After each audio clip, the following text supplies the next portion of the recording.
Sua tia não é fascista. Ela está sendo manipulada. Você se pergunta como um candidato com tão poucas qualidades e com tantos defeitos pode conseguir o apoio quase que incondicional de grande parte da população?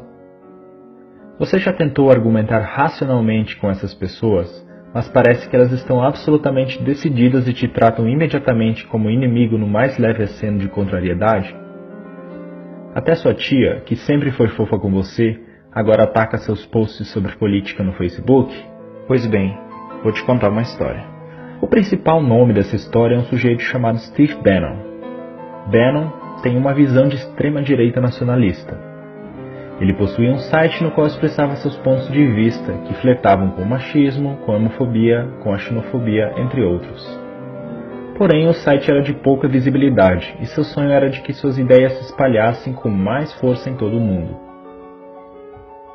Para isso, Bannon contratou uma empresa chamada Cambridge Analytica. Essa empresa conseguiu dados do Facebook de milhões de contas de perfis por todo o mundo, de todo tipo de dado acumulado pelo Facebook: curtidas, comentários, mensagens privadas. De posse desses dados e utilizando algoritmos, essa empresa poderia traçar perfis psicológicos detalhados dos indivíduos. Tais perfis seriam então utilizados para verificar quais indivíduos estariam mais predispostos a receber as mensagens. Aqueles com disposição de acreditar em teorias conspiratórias sobre o governo, por exemplo, ou que apresentavam algum sentimento de contrariedade ao cenário político atual. A estratégia seria fazer com que esse indivíduo suscetível a essas mensagens mudasse seu comportamento, se radicalizasse. Como as pessoas passaram a receber as notícias e a perceber o mundo principalmente através das redes sociais, não é difícil manipular essas informações. Se você pode controlar as informações que uma pessoa tem acesso, você pode controlar a maneira com que ela percebe o mundo, e com isso influenciar a maneira como se comporta e age. Posts no Facebook podem te fazer mais feliz ou triste, te deixar com raiva ou com medo. Os algoritmos sabem identificar as mudanças no seu comportamento pela análise dos padrões de suas postagens, curtidas e comentários. Assim, indivíduos com perfis de direita em seu tradicional discurso "não gosto de impostos" foram radicalizados para perfis paranoicos em relação ao governo e a determinados grupos sociais. A manipulação poderia ser feita, por exemplo, através do medo, com o bordão "o governo quer tirar suas armas". Esse tipo de mensagem estimula um sentimento de impotência e de incapacidade de se defender. Estimula também um sentimento de "somos nós contra eles", o que fecha a pessoa para argumentos racionais. Sites e blogs foram fabricados com notícias falsas para bombardear diretamente as pessoas influenciáveis por esse tipo de mensagem. Além disso, foi explorado também o sentimento anti-establishment, anti-mídia tradicional e anti-tudo isso que está aí. Quando as pessoas recebiam várias notícias de forma direta e não viam essas notícias repercutirem nos jornais, chegavam à conclusão de que a grande mídia mente e esconde a verdade da qual elas agora sabem. Se antes a mídia tradicional podia manipular a população, a manipulação teria que ser feita abertamente aos olhos de todos. Agora todos temos telas privadas que nos mandam mensagens diretamente. Ninguém sabe que tipo de informação a pessoa ao lado está recebendo ou quais mensagens estão construindo sua percepção de realidade. Com esse poder nas mãos, Bannon conseguiu popularizar entre os jovens a alt-right, movimento de extrema-direita americano, que resultou nos protestos Unite the Right no ano passado em Charlottesville, Virgínia, e que tiveram a participação de supremacistas brancos. Bannon trabalhou na campanha presidencial de Donald Trump e foi estrategista de seu governo. A Cambridge Analytica trabalhou também no referendo do Brexit, que foi vencido principalmente por argumentos originados de fake news. Quando a manipulação veio à tona, Mark Zuckerberg foi chamado ao Senado americano para depor. Para quem entendeu o que houve, ficou claro que a democracia da nação mais importante do mundo havia sido hackeada. Mas os congressistas pouco entendimento tinham de mídia social. E quem estaria disposto a admitir que a democracia pode ser hackeada através da manipulação dos indivíduos? Zuckerberg estava apenas pensando em estabelecer um modelo de negócio lucrativo com a venda de anúncios direcionados. A coleta de dados e a avaliação de perfil psicológico das pessoas tinham a intenção inocente de fazer as pessoas clicarem em anúncios pagos. Era apenas um modelo de negócios, mas esse mesmo instrumento pôde ser usado com finalidade política. Ele se deu conta disso e sabia que as eleições brasileiras podiam estar em risco também. Somos uma das maiores democracias do mundo. O Facebook, então, tomou medidas ativas para evitar que as campanhas de desinformação e manipulação ocorressem em sua rede social. Muitas contas fake e páginas que compartilhavam informações falsas foram retiradas do Facebook no período que antecede as eleições. Mas não contavam com a capilarização e a popularização dos grupos do WhatsApp.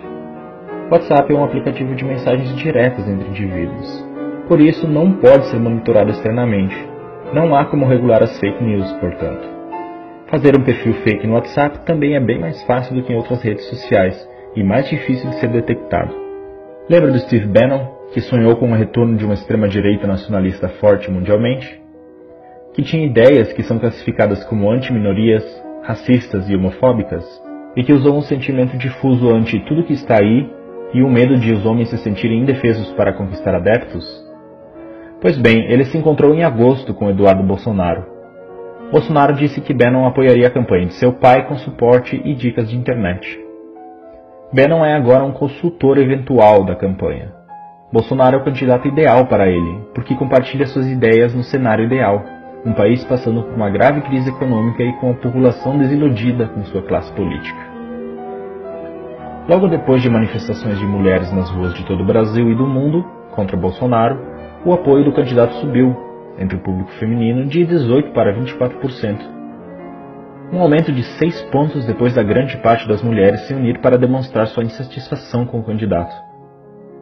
Isso acontece porque, de um lado, a grande mídia simplesmente ignorou as manifestações e, por outro, houve um ataque preciso às manifestações através dos grupos de WhatsApp pró-Bolsonaro. Vídeos foram editados com cenas de outras manifestações, com mulheres mostrando seios ou quebrando imagens sacras, mas utilizadas dessa vez para desmoralizar o movimento Ele Não entre as mais conservadoras. Além disso, Eduardo Bolsonaro veio a público logo após a manifestação e declarou: "As mulheres de direita são mais bonitas que as de esquerda. Elas não mostram os peitos e nem defecam nas ruas. As mulheres de direita têm mais higiene." Essa declaração pode parecer pueril ou simplesmente estúpida, mas é feita sob medida para estimular um sentimento de repulsa para com o outro lado. Isso não é nenhuma novidade. A máquina de propaganda do nazismo alemão associava os judeus a ratos. O discurso era de que os judeus estavam infestando as cidades alemãs, assim como os ratos. Esse é um discurso que associa o sentimento de repulsa e nojo a uma determinada população, o que faz com que o indivíduo queira se identificar com o lado, entre aspas, limpo da história. Daí os 6% das mulheres que passaram a se identificar com Bolsonaro. Agora é possível compreender por que é tão difícil usar argumentos racionais para dialogar com o eleitor do Bolsonaro. Você se dá conta, agora, do nível de manipulação emocional a que seus amigos e familiares estão expostos? A pergunta é: o que fazer? Não adianta confrontá-los e acusá-los de massa de manobra. Isso só vai fazer com que eles se fechem e classifiquem você como um inimigo do outro lado. Ser chamado de manipulado pode ser interpretado como ser chamado de burro, o que só vai gerar uma troca de insultos improdutiva. Tenha empatia. Essas pessoas não são tolas ou malvadas. Elas estão tendo suas emoções manipuladas e sendo submetidas a uma percepção de realidade bastante diferente da sua. Tente trazê-las aos poucos para a razão. A única maneira de mudar seu pensamento é fazer com que tais pessoas percebam sozinhas que não há argumentos que fundamentem suas crenças e as notícias veiculadas de maneira falsa. Peça para que a pessoa defenda racionalmente suas opiniões políticas. Esteja aberto para ouvi-la, mas continue sempre perguntando mais e mais, até ela perceber que chegou num ponto em que não existem argumentos para responder. Pergunte, por exemplo, por que você decidiu por esse candidato? Por que você acha que ele vai mudar as coisas? Você acha que ele está preparado?